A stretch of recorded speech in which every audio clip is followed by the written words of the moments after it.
a new Congress, I stand here ready to work with you to achieve historic breakthroughs for all Americans. President Trump delivered his annual address to Congress, laying out agenda pieces, circling back to an approaching March 1 deadline for making a deal to avoid more tariffs being implemented on China. But it must include real structural change to end unfair trade practices, reduce our chronic trade deficit, and protect American jobs. We've got to be tough for the Chinese.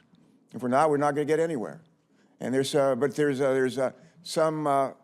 got to also be smart that we don't unintentionally hurt our own farmers.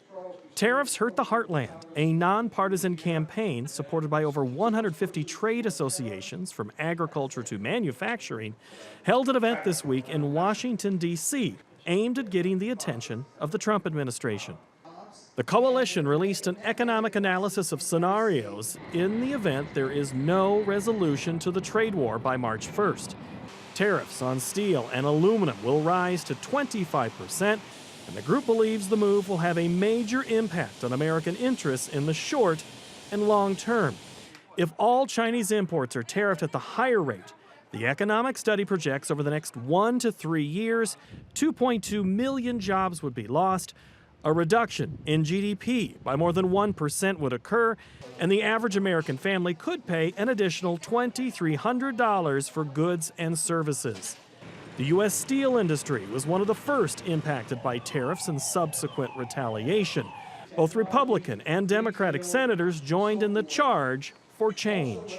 In my view, it shouldn't be so easy for any one individual, be it a member of Congress or the President of the United States, to impose tariffs that can be so economically disruptive and so problematic, and to do it unilaterally. Agriculture was brought into the trade war as U.S. commodity exports to China diminished quickly in 2018.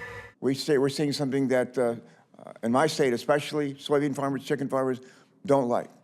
And they are collateral damage. It's not fair. I was raised to treat other people the way we want to be treated. We should not be treating our farmers this way.